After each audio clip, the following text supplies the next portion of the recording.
গাজায় যে মানবতার বিরুদ্ধে অপরাধ সংঘটিত হচ্ছে, নিরীহ শিশুদের, নারীদের হত্যা করা হচ্ছে, ৩৫,০০০-এর বেশি মানুষকে যে হত্যা করা হয়েছে তার মধ্যে 70% নারী ও শিশু।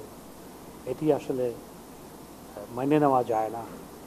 এটা এটা আমি আমি বলেছি যেটি যে টেলিভিশনে যখন এগুলো দেখি তখন টেলিভিশন আর দেখা কন্টিনিউ করতে পারি না। সেখানে শান্তি স্থাপন করা দরকার।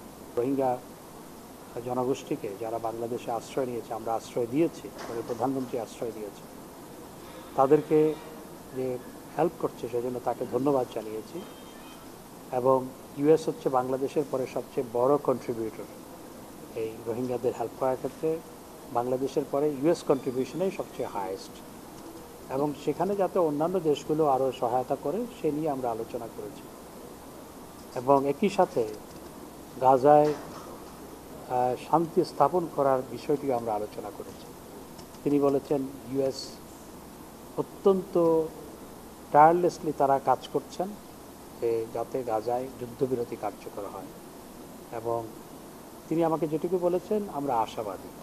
আমি বলেছি যে গাজায় যে মানবতার বিরুদ্ধে অপরাধ সংঘটিত হচ্ছে, নিরীহ শিশুদের, নারীদের হত্যা করা হচ্ছে, ৩৫,০০০-এর বেশি মানুষকে যে হত্যা করা হয়েছে তার মধ্যে 70% নারী ও শিশু।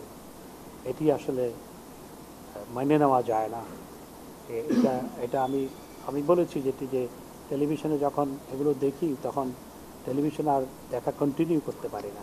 সেখানে শান্তি স্থাপন করা দরকার। তিনিও আমার সাথে একমত যে সেখানে শান্তি স্থাপন করা প্রয়োজন।